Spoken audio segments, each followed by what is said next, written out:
Hello everyone, good morning over there.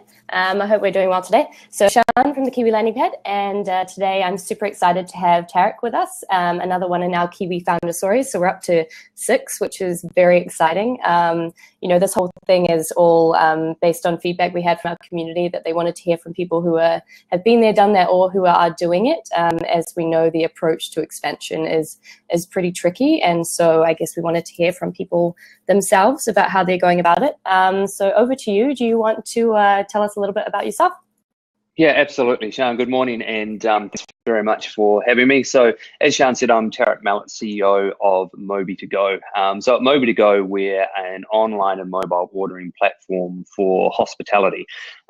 So what does that really mean? It means that we provide the online ordering technology that powers a lot of the ordering systems that restaurants and cafes use. So in New Zealand, if you've ever ordered from the likes of Burger Fuel or Pit, you've used Mobi2Go. In Australia, if you've ever ordered from the likes of Mr. Burger or La Porchetta, you've ordered and used Mobi2Go. I think we ran some stats recently, and I think 18% of New Zealanders, in one way or another, have used the Mobi2Go platform, which is great. But we've got a long way to go in our plans for world domination. We kind of pitch ourselves as wanting to be the Shopify of hospitality. So if you look at retail e-commerce, you've got the likes of Shopify, BigCommerce, and Magento that do fantastic jobs in that space. We haven't seen anybody doing that for hospitality. So that's kind of our sort of goal in the market, is to be that leader, that Shopify that allows customers or our clients to offer an effortless online and mobile ordering platform and ability for their customers to transact with them without the cost and hassle of having to do it themselves. So in a nutshell, that's kind of the gist of what we do. I realized that some people had trouble finding the link. Sorry, team. I'll make sure it's more available next time. Okay, so we have like a lot of questions actually coming in, so I might just dive straight into some of those. Absolutely. Okay, this is a great early one, one from Claire. How did you validate your idea, and what were your next steps, actions from there? Yeah, so I guess a little bit of background might help on sort of how we stumbled, and I don't use that word loosely, stumbled, because I think there's a lot of times people think you have this moment of clarity and you have this amazing idea and then you sort of pick up and run with it. Certainly in our case that wasn't what happened. So I spent 6.5 years at PricewaterhouseCoopers in their sort of IT and cybercrime team. So did an accounting background, but didn't actually practice accounting, but ended up in one of the, at the time, Big 5 accounting firms. At the end of my tenure there, I spent about 3 months in San Francisco, and this was around the time of Enron, and was working on some sort of investigations around that side of things. And that was around the time that Dennis Crowley, who you probably all know now from FourSquare, was working on his first business, which was Dodgeball, which was kind of the precursor to FourSquare, where you could text in to find out what friends or friends of friends were sort of at pubs or were at a certain venue. And I thought, that's pretty cool. I'm going to come back and build that in New Zealand. And got back, hopped off the plane, super excited, resigned from PwC, and started on this journey of sort of validating this idea, and very quickly learned that there was very little opportunity in New Zealand for the idea. We just didn't have the market size. The technology wasn't really there in New Zealand. We were just starting to get used to texting and the like. This was before the likes of Facebook and Twitter.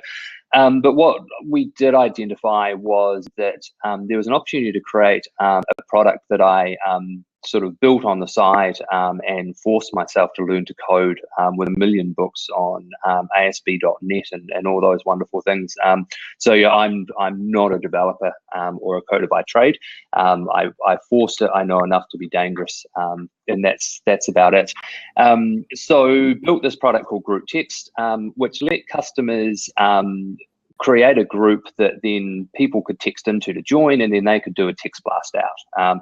So it was used by pubs and restaurants, and as a Wellington example, the St John Bar used it. So every afternoon at sort of 3 o'clock on a Friday, they'd pump out a beautiful sunny day, 2-for-1 Heineken to their sort of 400 or 500 people that have joined this text group. And we built a nice little business on that, but really quickly came to the realization again that to build it globally was going to be really difficult because you had to hook into the telcos in every country.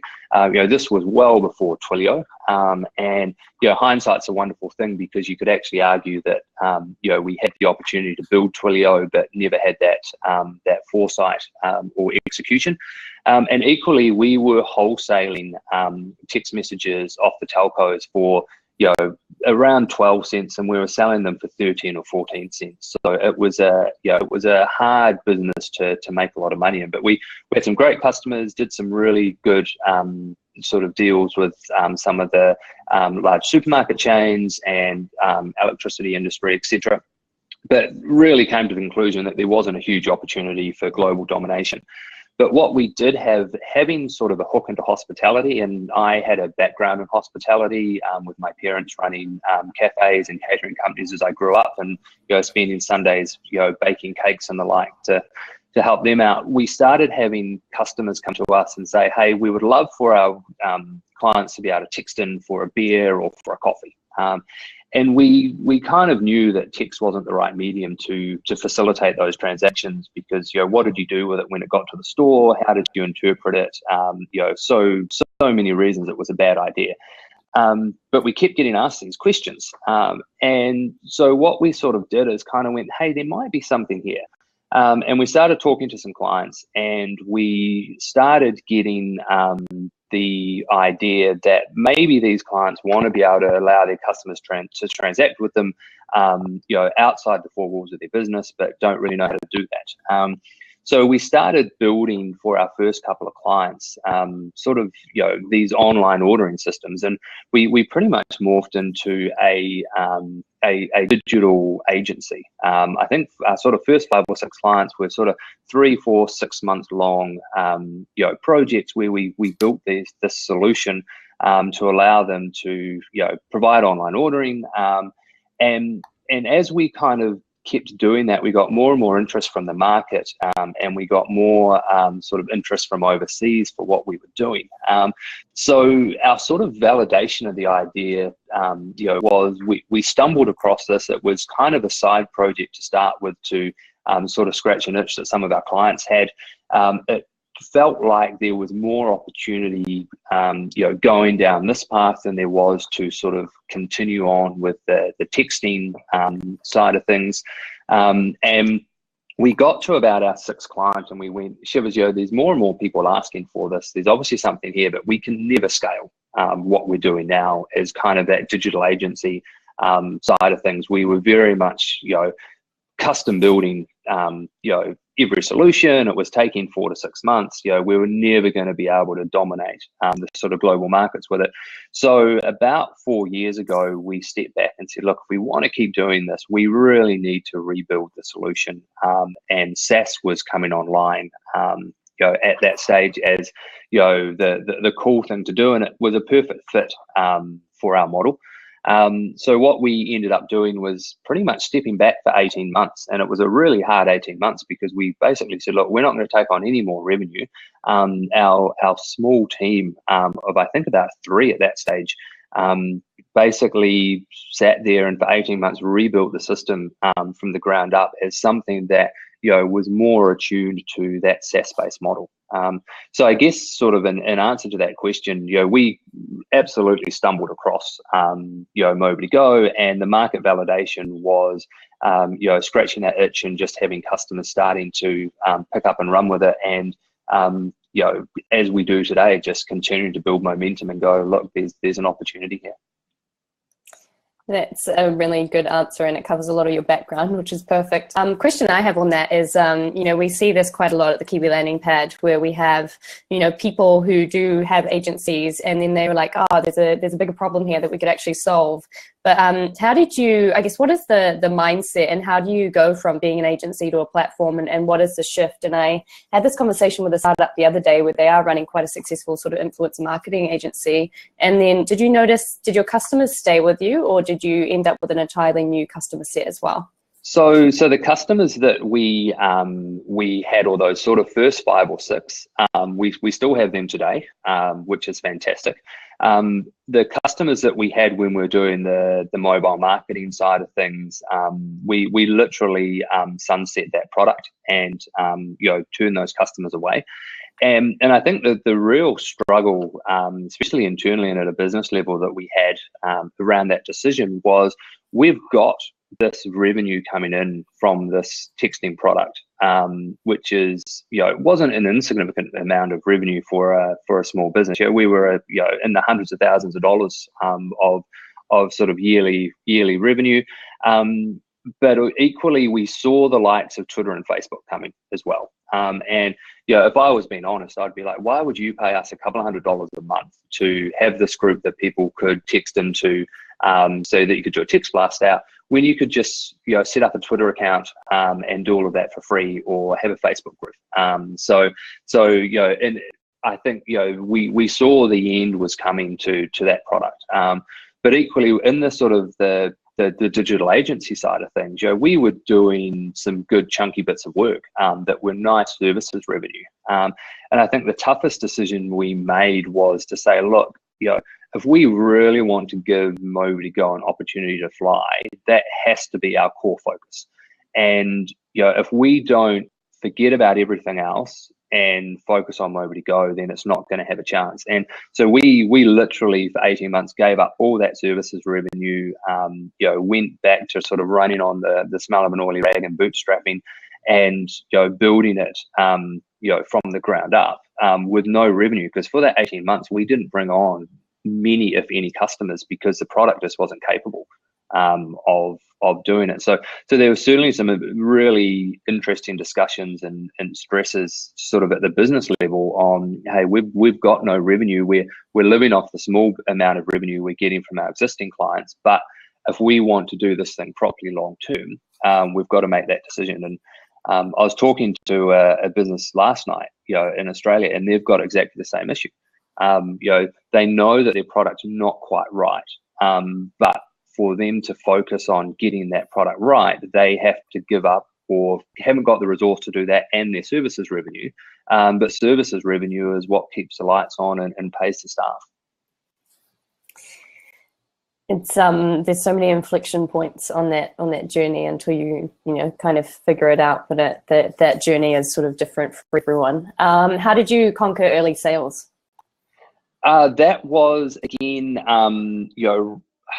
I'd like to say it was just because I was a great salesman and I could pick up those sales, but it was right time, right place. So the first customer that we got literally was Hell Pizza, which everyone in New Zealand will know, and that came about by Stu and Callum, who founded that. And I still remember their first store up in Kelvin Parade when I was at Vic Uni, and going there on a Friday night for pizza. And I always looked up to them and admired them and what they had done in business. And I thought, right, I'm just going to pick up the phone and reach out to them and see if they want to catch up for a coffee. There was no ulterior motive. There was nothing there at all. And this was before we'd even really decided that we were going down this path. And it just turned out, by having coffee with them, they were having some pain points at that point in time with their solution. And one thing led to another, and sort of 2 months later, we were signing them on as one of our first clients. And I think what we've tried to do as we've grown is sort of tried to identify, who those hero clients are in each market that people look up to, and say, look, if we've got them as clients, that sort of puts a tick in that trust box, especially when you're going into new territories. But very much the first sales was myself pounding the pavement, picking up the phone, the Pitter Pit. So we Pitter Pit, another amazing client of ours, who we onboarded them when they had 3 stores. They're now close to 100 stores. And that literally was picking up the phone and talking to Chris Henderson, who's the CEO there, and just having a chat to him and saying, hey, look, this is what we're looking to do. This is how we think it can help your business. We don't have all the answers, but let's sit down and have a chat. And a lot of our clients have just come from sheer perseverance. We've got one at the moment where onboarding, which is not going to be an insignificant client, and we tried for sort of 12 months to get in front of them, and we'd had numerous conversations with 3 or 4 groups within that business, and none of them went anywhere. And then all of a sudden we just stumbled across the right person in that organization who was the one to talk to, who opened all those doors. And I guess sort of my advice around that, sort of people say, how did you get the Hell Pizzas and the Pitter Pits and the La Porchettas as clients? And it's just pick up the phone and go straight to the top.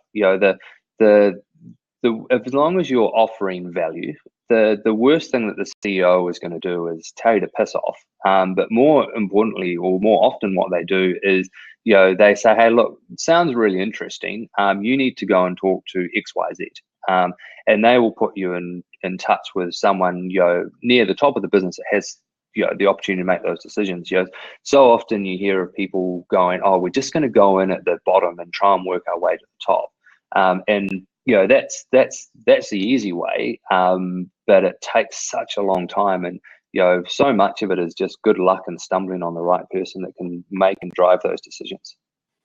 I think that's one of those examples of, if you ask for, that saying, where if you ask for money, you'll get advice, and if you ask for advice, you'll get money. Seems like that's what happened with the guys from Hell's Pizza.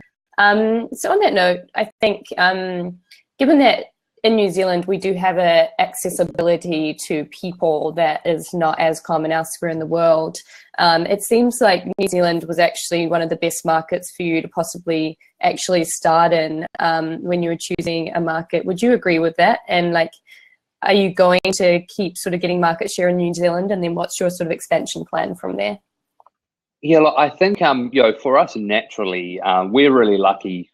Well, it's on one side it's really lucky, on the other side it's really hard. Is hospitality is a great industry because it's a large industry. It's always growing. It's always refreshing. There's always new people coming in. So it wasn't as though we were in a market where we went, look, there's just no rocket scientists in New Zealand that are going to buy our product.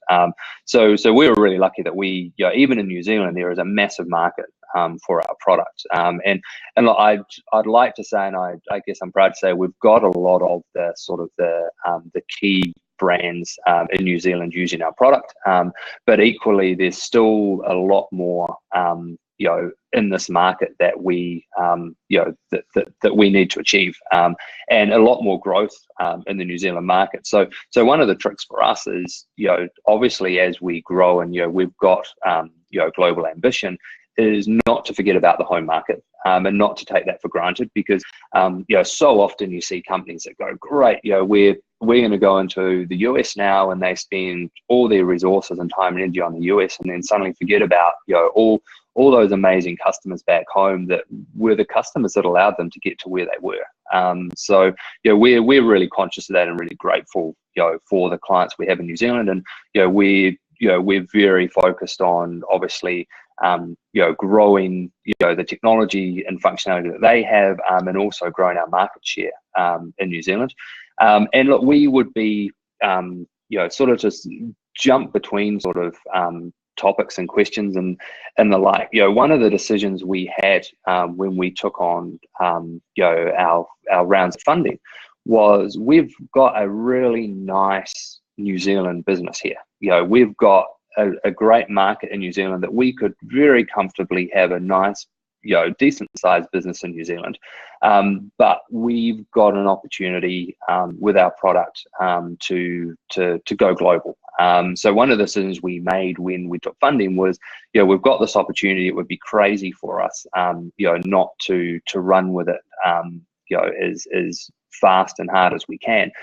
So naturally, the next sort of step in that journey was Australia, and we were getting a lot of customers from Australia anyway, just through virtue of the fact that because we'd built that product in sort of that SaaS format, we could roll it out anywhere and weren't sort of too restricted by markets. So we've launched an office last year in Melbourne, very much sort of a sales and support office, and again with the support of NZTE and the York Butter Factory over there, we put a team into there. Our goal this year is really to ramp up the Australian operations. Currently we're looking for channel account managers and a director of sales to really build out that team. And I think the idea for us with Melbourne is really, we've got a huge opportunity in the Australian market. Let's dominate that, but also from a business perspective, let's test and measure the best way to build out this remote office or secondary office from a sales and support perspective. What works, what doesn't work, and then equally, what's further afield from that. So as we were talking about earlier, one of the things, quarter 3, quarter 4 this year is to land a team in Toronto and really replicate what we've built in Melbourne. But equally, it's really tough when looking at different markets because we've got clients globally. We've got a lot of traction going on in the US and the UK, North America. Where is that next market that we jump into? And often we find with Kiwi companies, it's like, let's go into 6 markets all at once and try and do everything and take up every opportunity. And I think one of the hardest things to come to grips with is just that learning that you can't do everything. You can't be in every market, and you can't build everything that your clients want. And comes back to that insane focus on doing what you do and doing it well in a structured way. So very much that's how we're looking at our overseas markets. I love these discussions, so refreshing. It just dawned on me as well that when everyone was up at SASTA the other day, I went to the New Zealand media and I said, hey, can we do a piece, because the SaaS sector in New Zealand is growing, and building these new businesses from New Zealand is actually quite phenomenal. And they were like, well, it's unsexy, so we're not going to write about it. But then I was just thinking, like, in terms of Mobi2Go, like, SaaS is literally powering our lives, and we just don't realize it, right? Because it's so there. Which is actually quite phenomenal. So another example for me. I think, how are you finding Australia? John and myself from Kiwi Landing Pad, we've committed this year to kind of solving the Australia problem. We're quite big on the fact that, like, not everyone should go to Silicon Valley or San Francisco. And JD, if you're watching, JD Truss from Raygun is actually on Tarik's board, which is pretty cool. Another phenomenal Kiwi entrepreneur and founder. And so he's, pretty big on Seattle. And what was my question? I lost my question. How are we finding Australia? Yeah, how are we finding Australia? Yeah, and look, I think JD Skyped me before and just said, "Gutted, I've got a meeting, so I'm not going to be able to troll you." So it's probably not a bad thing that he's not here, but having the caliber of people like JD on the board, also help. The fact that they've gone into Seattle and can sort of help us with that further expansion. But closer to home, Australia is. People go, oh, it's so close to home, it's just an extension of New Zealand, but actually it's a completely different market. And even within Australia, you've got so many different ecosystems. Melbourne is so different from Sydney in the way that people operate on a business perspective. Melbourne's all about your networks and who you know and sort of building relationships. Sydney, you'll have an amazing meeting and everything will be fantastic and shaking hands and let's do this. This is deal of the century, and you walk away super excited from the first time, and then you realize that very often in Sydney nothing ever comes of it, and you never hear from them again. But so for us, Australia Australia, the challenges for us are probably going to be the same as we find in every market, which is, just how do we build the right team? How do we find the right people? New Zealand and Australia, the one thing we struggle with is people that have had SaaS experience. From a customer success perspective, from a sales perspective.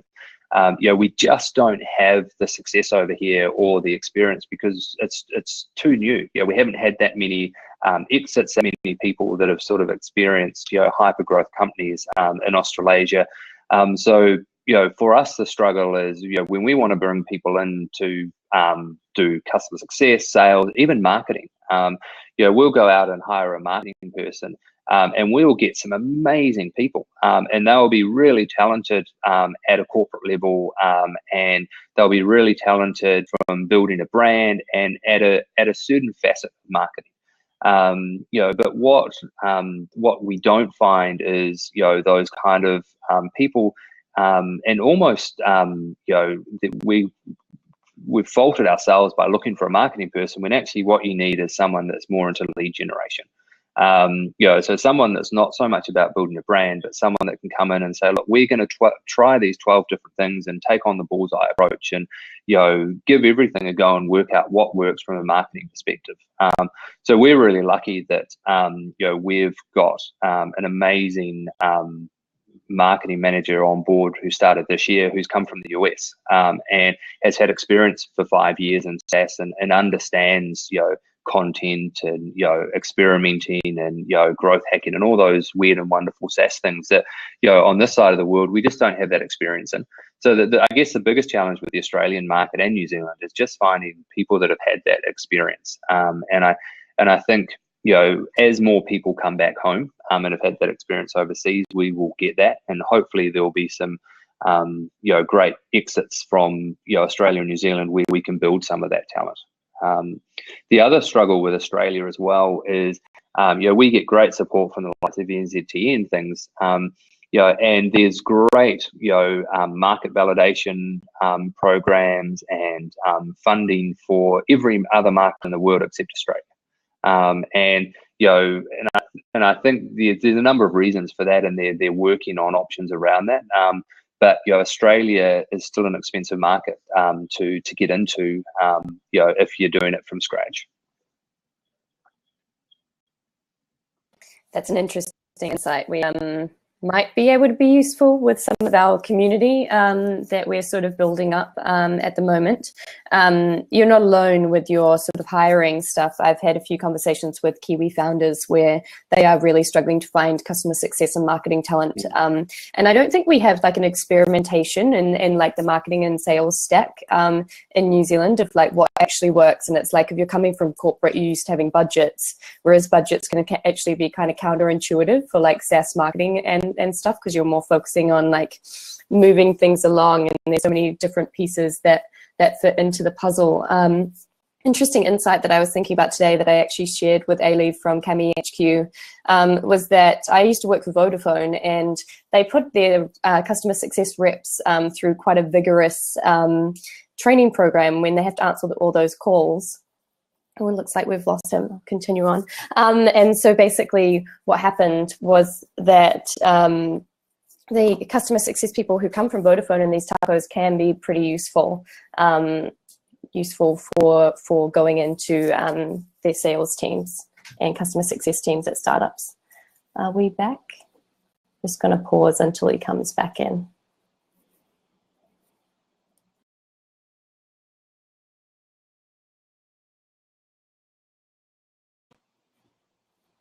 Sorry, guys. Am I back? You're back. Sorry, that is so weird because clearly some of the team is next door listening to this, and I can hear you talking away and everything going on, but I had completely frozen, so apologies. That's okay. Was basically just saying that like whilst until we fix the customer success and experience thing, like taking some of the people from like call centers from telcos around New Zealand could potentially be a good move. Because they are trained, and I think they understand the mindset of sort of high volume people and dealing with like systems and those things. So I don't know if you'd agree or if you've tried that. that could be interesting. That's a really great point. And I think it's all about experimenting and giving people the opportunity to come into that role and and learn on the job and figure it out. Especially in New Zealand and Australia, I think the challenge that you have as a startup is resourcing is so tight, and the runway is so tight often, as you're kind of just trying to figure stuff out, that the ideal is to be able to bring somebody in that just knows what they're doing from day one, and hopefully get to a size where you can start bringing those others in to learn from the more experienced people. But sometimes it's just as important to find someone that's got the right attitude and just wants to get stuck in and figure things out. Hustle. Let's dive into this investment stuff. So I guess one of the main themes was that you want to talk about sort of keeping a tight investor base, bootstrapping, what's later a really strong foundation for your success. And if you are looking at raising another round, I guess discussions around how to do it, to get offshore capital, I guess strategic investment, those sorts of things. So let's deep into that. Yeah, great. So look, we've done a few rounds of investment now, and one of the things we did for the first sort of 4 years was we bootstrapped. We scrimped and saved and watched every penny, and I'd recommend that for every business. We did it the hard way, but I think it sets you up for success and a strong foundation going forward. And most companies that I've talked to that have done it that way are just a bit more refined in their thinking around how they spend money, and a bit more cautious on what they spend money on. One of the things that we'd sort of done is we'd sort of come through is seen a lot of companies take on money before they'd really had product market fit, and they'd raised some amazing amounts of money, but what invariably happened was, because they had money in the bank, they would throw money at all their problems and trying things out, and they had that luxury of knowing that this doesn't have to be perfect, but we can we'll figure it out because we've got money and time to do that. When you're bootstrapping, you've got to make the right decisions, and you've got to kill things quick if they're not working. And equally, when a problem comes up, you've got to solve it, because you don't have the luxury of just sort of throwing some money at it and saying, oh look, we'll come back and deal with that later. And often what happens is, with those companies that have raised those funds, when that money does start to run out, all those problems are still there. And often, they're bigger and uglier than they were to start with. So for a long time we didn't raise money, and we just were figuring out what we were doing. And around 2 years ago, we started to feel that we had product market fit. We had started to get a bit of traction, and had started having those discussions of what would happen if we threw some fuel on the fire. And up until that point, we thought, hey, if we bring money in, we're just going to be wasting it away because the fire hasn't really started to take. So what we did is we did 2 very small seed rounds over a 12-month period. And we were really particular about the investors that we brought in. We brought in some high net worth individuals that were in our network. They had some experience in the market, but they were very much just really good people who we thought would make for a strong investor base and for growth going forward. And then in November last year, year before last, we brought in the Punakaiki Fund for a larger round of sort of a larger seed round. So right now we've got 6 investors on our books, and investors that we're really proud to have, and who are instrumental in sort of what we're doing and supporting us going forward. From our perspective, they're really supportive, but equally they're hands off and just trust us to get on and sort of do the job.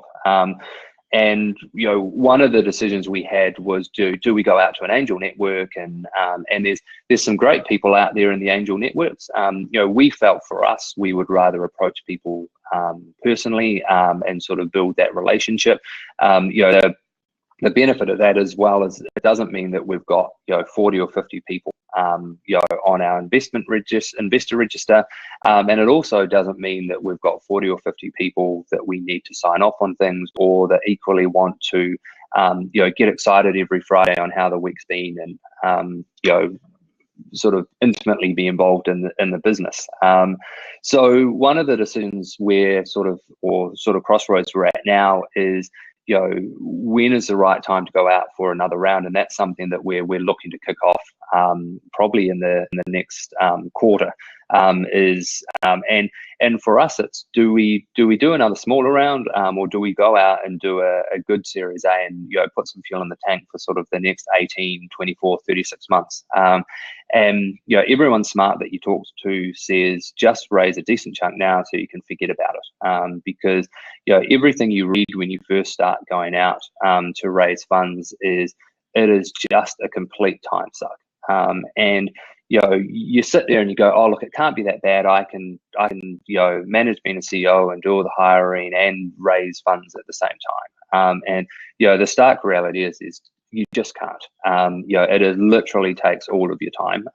And we're still at that stage where we're still small enough that taking me out of the equation for 4-6 weeks has an instrumental impact on the business. So it's that real catch-22 that as a founder you're out there raising, but equally things then aren't happening in the business because of that raising. So I think there's that logic to, hey, you want to get it done quickly, you want to get the right people in, but you also don't want to have to keep doing it every 6 months or every year.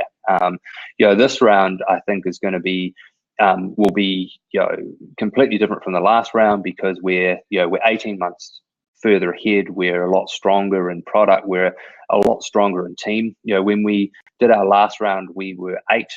We're now at a size of 18. We've got some incredibly smart people in the company, which paints a really good picture and story for what we're looking to achieve going forward. But decisions that we've had to are making with this next round is where do we get the money from? Do we stay in New Zealand and do we keep tapping that network of high net worth individuals? Do we talk to some of the investment funds in New Zealand, or do we look further afield and look to get some Australian VCs involved? And I've had a number of discussions recently with the likes of Airtree and Rampersand and Square Peg, and there's a certain allure and excitement of getting a VC like that involved, who's got an amazing track record and who can bring some amazing talent to the business from their network, their own personal experience, but also the experience of the companies they have in their portfolio. But equally from a business perspective, there's also that decision of, as we've got a great investor base at the moment, kind of let us get on and do what we need to do. As soon as you bring in a sort of a large international VC, I think the options change somewhat. There's an expectation then that, hey, look, we're expecting a 30 times return. We've got very specific views on the strategy and how you need to execute, and just whether there's some where that alignment is. So for us, we're still sort of working through all those options, and what's the best plan of attack for us as a business? What's the best plan for our existing investors, and how do we make that work? Sounds like lots of decisions to be made. And I wish I knew what the answers were, because there's some really fascinating, tough decisions there. But equally, I think it's all about focusing on them, but also just realizing that we're going to be constantly learning, and we just need to get out there and do it. Not spend 12 months thinking about raising funds and losing 12 months of traction. We just need to get on and keep driving forward. I just sent you a spreadsheet with the entire investment landscape on from Australia, which I got sent the other day. Awesome. And I think it was Airtree that have pulled, or we're talking about someone that's pulled this list together, which is fantastic. And it's and I think the biggest thing you can do, or certainly for us, is just talking to companies that have had these other investors invest in, whether they're high net worth individuals or whether they're these VCs, and just getting an understanding of how they've found the experience. And 9 times out of 10, it's been an amazing experience, and it's allowed them to do so much as a company. And then every now and then you stumble across someone that says, well, look, we didn't have a great experience, with, for whatever reasons, but it wasn't so much the company, it was how we handled it, and these are the things we'd do differently. Totally. Just a few more questions on this front. So Brett has asked how you approached valuation for your seed rounds. I don't know if that mattered to you or not, but maybe good to discuss. Yeah, valuation. What a wonderful topic. We could be here all day. Look, the simple, my throwaway line with valuations when I'm talking to companies and things is, look, obviously we want to get the highest valuation as possible for the business, but also for our existing investors. But we're also not going to be precious about it. We understand the value of what adding some more fuel onto the fire can do. So when it comes to valuation, there's all these ideas out there around 10 times revenue, 15 times revenue, etc. And I think more importantly for us, it's just about being able to show the growth that we've got, the traction that we've got. And we're telling a really good story about where we're heading, the team that we've built and how we're going to execute. And I think it's just about meeting in the middle, with the different companies. Obviously, the investor wants the lowest valuation, you want the highest valuation, and it's kind of around that, that ongoing negotiation. So I wish there was some really sort of hard and fast rules around it, because it would make everyone's life easier. But I think it all just depends on the day, how excited you get people. I think the one thing more than anything that determines valuation is traction. If you can show traction, then valuation becomes less of an issue. If you're struggling to show month-on-month growth, then or got a really good story to paint, that's when it becomes a problem. It's kind of going back to that momentum piece that John and I were circulating around New Zealand last year, where you need to be able to show meaningful momentum, and that is measuring the metrics that matter and figuring out what that actually means for your business, that sort of mass times velocity piece, so internally and then the growth as well. On that note, is there I don't want you to necessarily talk about the metric itself, but is there a metric that you sort of really hard and fast on, that you sort of is your kind of pedestal metric that you focus on? Yeah, look, I think, and I suspect this is for most companies in the SaaS space, is MRR, and our growth in monthly revenue. There's other important metrics, but nothing's more important than that. For us, if we are generating additional revenue every month, and not losing it out the back door with churn, then everything else kind of falls into place. So it's probably it's new revenue and churn would be the key things we focus on. If those things are looking after them, well, if those things are working, everything kind of looks after themselves. I have a feeling that all of these, this entire chat, sort of looking at the bigger picture, really ties into, I guess, what would be the whole churn and MRR piece. Because if you're more considered on how you build the product and the team, and the customer success over time, it tends to mean that you have less churn, because you essentially don't have a leaky bucket. Whereas if you pour too much fuel on the fire too fast, and you've got more money to spend, it means you're more inclined to, I guess, maybe have more churn, because you haven't really thought and considered all of the problems and eliminated them before you scale. Absolutely. And I think you get those examples where there's plenty of customers coming in the front door, and it's all really exciting, and you're throwing that fuel on as fast as you can. But like you said, you've got all these issues on the back end that you haven't taken care of, or lack of features. And equally, as fast as you bring those customers in, they're leaving leaving out the back door. And again, really cliche, but it is so much more effective and efficient to maintain the customers that you've got than trying to win new customers. It's really hard if you're losing existing customers and having to bring new customers on. And you don't always get it right. We ran a promotion this time last year, and it massively ramped up, our customers coming in. But there were just a few fundamental things that we didn't have quite right. So for a period after, there was an increase in churn that you could, intrinsically link, to that influx of customers. And I suspect that happens often. So John has just joined us, and John would like to know what your strategy around churn is. Churn, wonderful question, John. Thanks for that. Churn, our strategy around churn is, we're in a really interesting market, hospitality, and we kind of look at our market in different segments. So we've kind of got the 1 to 5 players who have a single store or a couple of stores. Then we've kind of got the 5 to 25, and we find once you get to about 5 stores, you kind of start working out what's going on, and there's a bit more stability there. And as you continue to grow, your business fundamentals, become better. So what we find is, those larger customers, we get very little churn, in that area of the market, because their fundamentals are pretty good. We've got pretty good lock-in. Because once our product's in and it's generating revenue, it's pretty hard to turn off. Our biggest issue around churn is probably with the smaller players, and that's because business is just fickle at times, and not everyone survives. And especially in hospitality, there's people opening and closing all the time.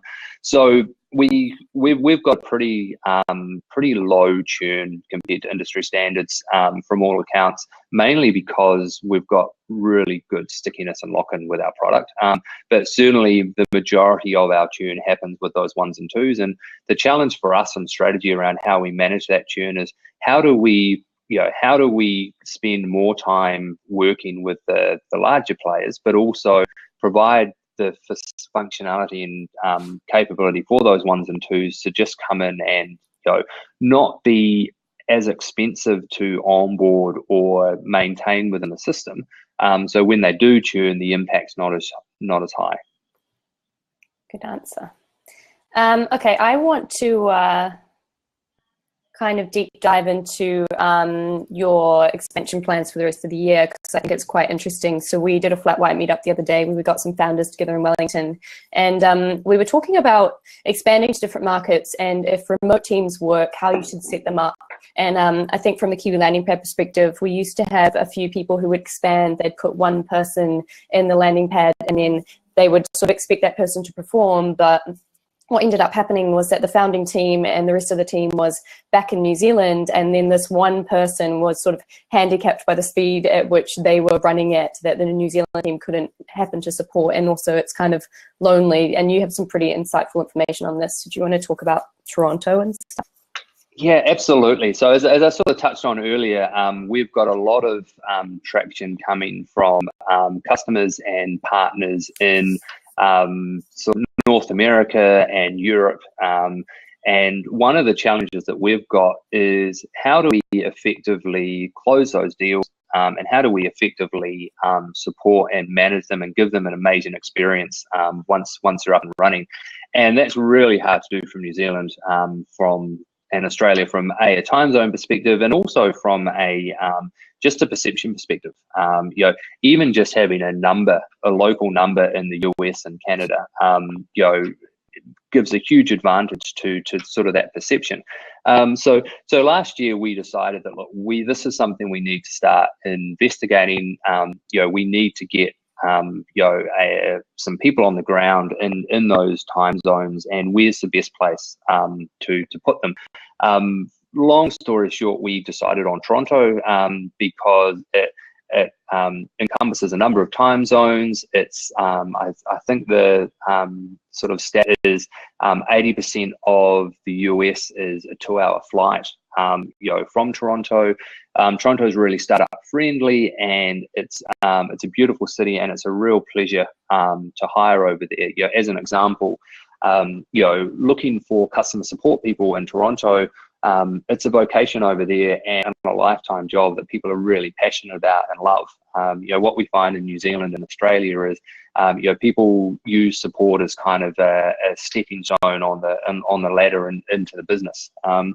So we did with the help of NZTE, we did a market validation process into Toronto. So I jumped on a plane, went and spent some time in the market, went and interviewed a whole lot of potential sales and support personnel, looked at office space and the like.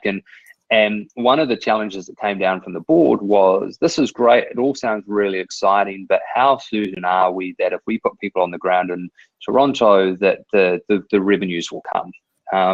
So what we agreed to do was to put one person on the ground over there on contract basis to really start validating the market, going out, talking to customers, and starting that sales process. And we had this person over there for 8 weeks, was sort of the time frame that we put on it. Couple of key things that came out of that. One was that it validated that there was a huge opportunity over there for us and Mobi2Go. That likewise in other markets, we're still relatively early to market and having to do a bit of education. So there wasn't enormous time pressure that if we're not there in the next 6 months, we'll miss the boat. But thirdly, what it really sort of showed us was that 1 or 2 people on the ground was just not going to work. And that if we were going to go in and put a sales and support team in Toronto, it needed to really be a minimum of 5 people. Is sort of what we've settled on, to A, have the breadth of skills and experience over there, but B, to build that culture that allowed people to stay passionate and excited and involved in the company. And so we're looking to kick off Toronto again and get people on the ground, sort of all going to plan Q3, Q4 this year. We're really lucky that it looks like one of our team members from here is keen to move over to Toronto with his partner and sort of be the first person on the ground over there, which, from a choice perspective is the ideal, that you've got someone that can go over there, understands the business intimately, and also understands sort of our culture and can start to instill that over there as we build that team. Awesome. And I guess Vend and a few other people are also there. Do you think there's certain markets like in the US and North America and stuff that are just better suited to sort of that customer success sort of teams and stuff? Like Portland is obviously an obvious one, but sort of more and more we're hearing that maybe Vancouver and Toronto are good hotspots for this. Yeah, and I think you're right. You just start to get these areas that for whatever reason just become sort of hotspots for these skill sets and people. And definitely Toronto, Portland was fantastic, and was on the list because I love Portland and it's a great place to be, but Toronto just ticked a few more of the boxes. And it some people have said, so well, why aren't you just going straight to San Francisco? And for us, the answer is really simple. It's like, why on earth would we go to San Francisco? Great place to visit, but for our business, there's no requirement for us to specifically be in San Francisco. So, why would we put all that pressure on the business from, having to find and, pay top dollar over there, living expenses and the like. And it feels like, once we've done Toronto, we're going to have to look for somewhere, within the US as another market, or potentially the UK. But if we were looking to move to the US today, it would probably be somewhere like Seattle. Because again, there seems to be, with the likes of Raygun and PushPay and Intergen and the like, there seems to be this sort of hub of Kiwi companies, moving to Seattle. And if we can make life easier for us by, being where other Kiwi companies who have been before and we can learn from those lessons and understand what worked and what didn't work, we'd be crazy not to use that experience. You kind of say that there's like a very specific company now that should move to San Francisco, but a lot of our Kiwi companies probably shouldn't, just by nature of all of those things. And there are markets that are actually better suited to, I think, Kiwi founders as like human beings and also just like New Zealanders in general. So a few more questions. So one from Raygun, the challenges business face differ at different stages. What are some of the challenges you faced when your business was smaller and how did you overcome them? And what are the challenges you're facing today? Yeah, that's a great question. And I think the challenges sometimes become different but the same, but there's always challenges. And one thing that I've come to learn over the last couple of years is it's only going to get harder. I think, people go, oh, look, raise money or, get product market fit or get in Toronto and life will just become easier. And I think, certainly between all the CEOs I talk to, we're all kind of come to the conclusion that it's just going to get harder and harder every year. And that's part and parcel of it. I think the challenges we had when we were smaller were probably less because we didn't know a lot. We were still learning and we were a little bit naive, and you kind of got on and dealt with things. Certainly the challenges that we deal with now, is obviously, building a great team, getting the culture right. And we're probably still at a size where, of only 18, where, it's not a big enough ecosystem for that culture to sort of naturally grow. We've got all these pockets of culture as you bring in new people, and that's really exciting as well. So I think the people side is always challenging, just finding the right people, because people that are right at this stage of the journey aren't necessarily people that are going to be right at the next stage of the journey. Or equally, we've lost someone recently, and their comment was, "I really liked it when there were just 5 of us." And that to them, that was their stage of the journey that they really enjoyed. And as we grew, they no longer enjoyed the environment or what it meant. So people definitely, obviously, just revenue and growth is always challenging, and are we moving quick enough? And I think the thing that probably keeps me up at night the most is, are we moving fast enough? And the challenge around that is sort of if we're focusing on the day to day and the week to week, we're never moving fast enough. If we look sort of 18, 24 months out, then you have a much sort of better focus on where things are heading and whether you're hitting those goals or not. And I think, we're at fault for, like I'm sure a lot of companies, for just not celebrating the little things. So much goes on in a startup every day. There's so many amazing things happening and so many little wins along the way that you just get so carried away with doing it that you forget about stepping back and celebrating those things. So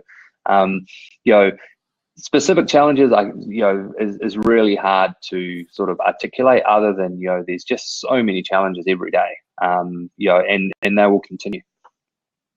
I think I used to joke that, and it's what one of the sales guys, American sales guys that came out to our jams last year, is that you have to have at least 25% upside, because it makes the rejection all worth it when you sort of get some of those wins.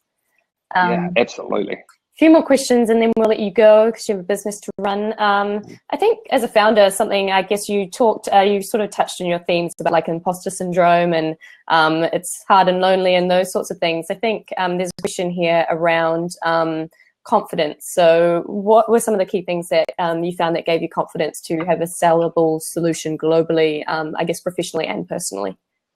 Yeah, I think it's that. So it's a really tough one, actually. I think it's you just get up and you do it, because if you don't, it's not going to happen. Yeah, and it's that whole cliche about as a founder and as a small business, there are so many highs and lows in a single day, and you literally can have the most amazing morning and the worst afternoon ever. All in the same day. And I think it just comes down to perseverance and just picking yourself up. And also, for me, it's just stepping back and realizing what we've built as a team. And also just stepping back and looking at the team and going, shit, we've got these amazing people. We're doing some amazing things. We've got some amazing customers. Let's just pick up the phone and get one more. Or let's just get on that plane and go and make things happen. And I think for me, it's that sort of when you're having a bad day, it's just putting in the fact that the weight on your shoulders of, hey, we've got these investors counting on us, we've got these these team members and these clients counting on us. We're going to be successful because we have to be successful. And the only other option is to fail, and that's not an option. So it's just sort of continuing on in that fashion, but equally there's got to be a time and a place. And for many years every December would sit down and go, right, are we actually on the right path? Is there actually an opportunity here? Are we just kidding ourselves? And I think there's one thing to have confidence and perseverance, but you've also got to balance that with are you are you just kidding yourself and, just doing something for the sake of doing something? Because I think there's sometimes, and we've done this with previous products, and it's the same internally, is sometimes you've just got to shoot it, and, admit that, hey, it's a lesson that's been learned, and move on. Is there an element of this where you're like, well, what else would I be doing? So I might as well just keep going? Yeah, look, I think absolutely. And look, it's not without its challenges, but I love every day and I love what I do. But part of that balance of having a board and having investors and having a team is they keep you honest. And if it was me just doing this because no one else will hire me and I'm never going to get a job anywhere else, so I have to do this, I think I'd get that message pretty quick. One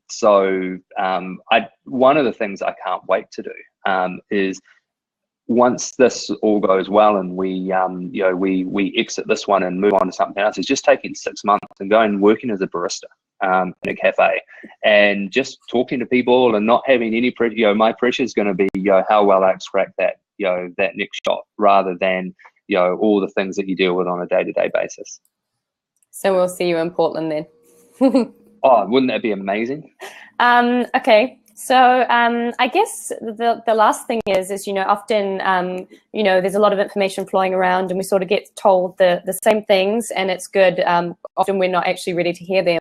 What is your best piece of sort of like non-Googleable advice that you've come across that might be unique? Oh, Shiva, you put me on the spot with this one. Gosh, that's a really good question, and I'm struggling not to go and Google something. But I think for me the biggest bit of advice is probably just get out there and do it. And it's very Googleable because it's Tony Robbins, and we all love Tony Robbins. And he's just constantly saying, what would you do if you knew you couldn't fail?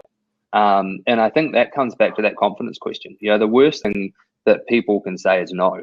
And I think, for anybody, it's just getting out there, giving it a go. Life's really short. Make most of it. And I often, and one of the decisions when I left PwC was, looking forward to when I was 80 and sort of sitting on the balcony, having a whiskey and looking back on life and going, what do I regret? And it was one of those things that was like, if I don't do this, I'm probably always going to regret not doing it. And that's kind of, one of the philosophies I look at with everything. It's like, if I didn't do this, in 50 years time, how would I feel? Awesome. Well, I think that's a wrap for today. I hope everyone enjoyed the session, and thanks so much for joining us. I think your knowledge is pretty invaluable and some definite insights in there. And the recording will be up if you want to listen again. And thanks for joining. Right. See you later, guys. Thanks, Tarik. Thank you. Thanks so much for having me.